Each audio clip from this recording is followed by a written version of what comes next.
Pa dyshim, skuadra e Reneas është simboli i besimit dhe krenarisë të çdo qytetari shqiptar tek uniforma e policisë shtetit. Renea janë në vijën e parë në momentet më të vështira dhe në situatat më të rrezikshme, kurdoherë që vendi ka nevojë për përballje me situata të tilla, si lufta me krimin organizuar,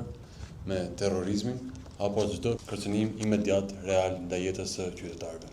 Absolutisht nuk mund të jetë vetë se një trajnim i përbashkët, por shumë më tepër se kaq,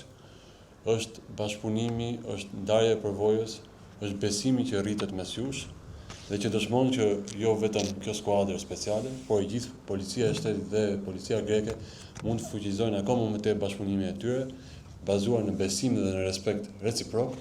për të adresuar së bashku sfidat dhe misionin e tyre fisnik, që është mbrojtja e rendit, sigurisë dhe qytetarëve të dy vendeve. Dëshiroj vetëm t'ju falenderoj për shërbimin që ju bëni çdo ditë, si në Shqipëri dhe kolegët tuaj në Greqi. Është vetë se kënaqësi dhe nder të jem drejtues i kësaj ministrie shumë të rëndësishme që përfshin skuadra elit si Renea dhe Kam në rastin e kolegëve homologëve grek, të cilët janë shëmbëltyra misionit fisnik të policive të dy vendeve, të cilët sigurisht arrin deri në sakrificë për të garantuar rendin dhe sigurinë e qytetarëve dhe të rajonit.